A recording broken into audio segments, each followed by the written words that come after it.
ഉത്സവങ്ങളും പള്ളിപ്പെരുന്നാളുകളും ഈസ്റ്റർ വിഷു ആഘോഷങ്ങളുമൊക്കെ ലക്ഷ്യമിട്ട് ഭിക്ഷാടന മാഫിയ നഗരങ്ങളിൽ തഴച്ചു വളരുന്നു.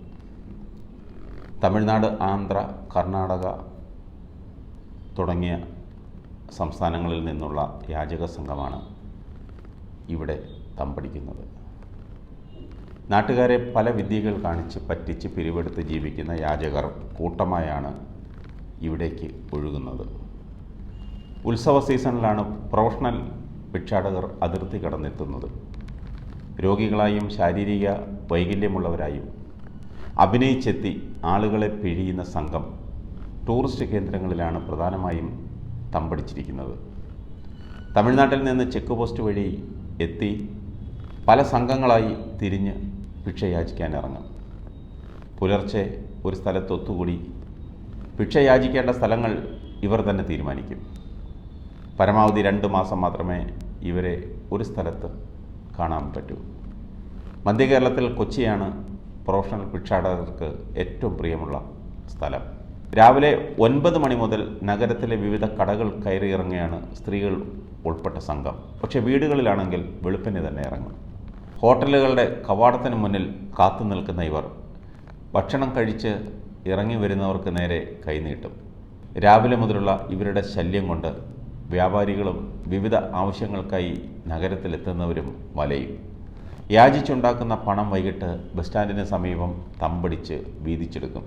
ഇവരിൽ നിന്നുള്ള വീതം കൈപ്പറ്റാൻ ഭിക്ഷാടന മാഫിയയിൽപ്പെട്ടവർ കൃത്യമായി എത്തുന്നുണ്ട്.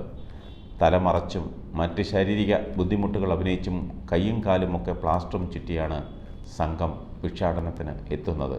ക്രിമിനൽ സ്വഭാവമുള്ളവരും സംഘത്തിലുണ്ട്. സംസ്ഥാനത്തിൻ്റെ വിവിധ ഭാഗങ്ങളിലായി ലക്ഷക്കണക്കിന് യാചകരുണ്ടെന്നാണ് പോലീസ് പറയുന്നത്. ഇതിൽ 30% കുട്ടികളാണ്. ഒരു കുട്ടി ശരാശരി 1000 രൂപ വരെയാണ് ഒരു ദിവസം സമ്പാദിക്കുന്നത്. ഏറ്റവും കുറഞ്ഞത് 10 ലക്ഷം രൂപ മുതൽ 15 ലക്ഷം രൂപ വരെയാണ് ഒരു ദിവസത്തെ ഇവരുടെ വരുമാനം. കൊച്ചി നഗരത്തിൽ തിരക്കേറിയ സ്ഥലങ്ങളിലാണ് യാചകർ തമ്പടിച്ചിരിക്കുന്നത്. ഇവരിൽ കൂടുതലും ആന്ധ്രയിൽ നിന്നുള്ളവരാണ്. കോട്ടയം നഗരത്തിൽ തിരുനക്കരയിലും പരിസര പ്രദേശങ്ങളിലെ കടത്തിണ്ണകളിലുമാണ് കിടന്നുറങ്ങുന്നത്. മതിയായ കേസുകളില്ലാത്തതിനാൽ ഇവരെ കസ്റ്റഡിയിലെടുക്കാൻ സാധിക്കുന്നില്ല.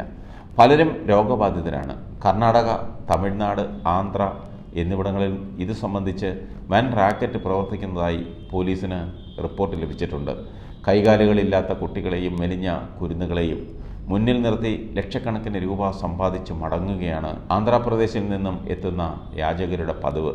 നാട്ടിൽ വെള്ളപ്പൊക്കമാണ്, എന്തെങ്കിലും തരണമെന്ന് പറഞ്ഞു വരുന്നവരിലധികവും ആന്ധ്രയിൽ നിന്നുള്ളവരാണ്. ബസ്സിൽ കാർഡ് വിതരണം ചെയ്ത് പണം സമ്പാദിക്കുന്നവർ ഇപ്പോഴും സജീവമാണ്. ശരീരത്തിൽ മുറിവുകളുണ്ടാക്കിയും പീഡനങ്ങൾ ഏൽപ്പിച്ചും സഹായാനുഭൂതി സൃഷ്ടിച്ച് കാശുണ്ടാക്കാൻ ഈ സംഘങ്ങൾ വിരുദ്ധന്മാരാണ്. ഉത്സവങ്ങളും പള്ളിപ്പെരുന്നാളുകളും ഇവർക്ക് മനപ്പാടമാണ്. എല്ലാ വർഷവും കൃത്യമായി ഉത്സവ സീസണുകൾ നോക്കിയെത്തുന്നു. ഇവയൊക്കെ നന്നായി പഠിച്ചും ഗ്രഹപാഠം ചെയ്തുമാണ് അവർ ഭിക്ഷാടനത്തിന് എത്തുന്നത്. ഇവരെ എത്തിക്കാൻ വാഹനങ്ങളുമുണ്ട്. ദിവസക്കൂലിക്കും ആഴ്ചക്കൂലിക്കും മാസശമ്പളത്തിനുമാണ് പലരും ഭിക്ഷാടനത്തിന് എത്തുന്നത്. പല മേഖലയിൽ വാടക വീടെടുത്ത് അംഗവൈകല്യമുള്ളവരടക്കമുള്ള വിവിധ പ്രായക്കാരായ ഭിക്ഷാടകരെ താമസിപ്പിച്ചിരിക്കുകയാണ്. ഇടയ്ക്കിടെ താവളം മാറ്റുകയും ചെയ്യും. ഭിക്ഷാടന സ്ഥലങ്ങളിൽ എത്തിക്കാൻ വാഹനങ്ങളും ഒരുക്കിയിട്ടുണ്ട്. ഇങ്ങനെ ഓരോ മാസവും കോടികളാണ് നമ്മുടെ ഈ കൊച്ചു കേരളത്തിൽ നിന്നും കടത്തുന്നത്. ഇൻകം ടാക്സും കൊടുക്കണ്ട, GSTയും കൊടുക്കണ്ട, കിട്ടുന്നത് ലാഭം. വേറെ ഏത് ബിസിനസ്സിൽ ഇത്രയും മുതൽ മുടക്കില്ലാതെ കിട്ടും. അതുകൊണ്ട് യാചിച്ചു വരുന്നവരെ പ്രോത്സാഹിപ്പിക്കരുത്, ഭിക്ഷ കൊടുക്കരുത്. ഇതിൽ മോഷണവും പിടിച്ചുപറിയും നടത്തുന്നവരുമുണ്ട്. സൂക്ഷിച്ചാൽ ദുഃഖിക്കണ്ട.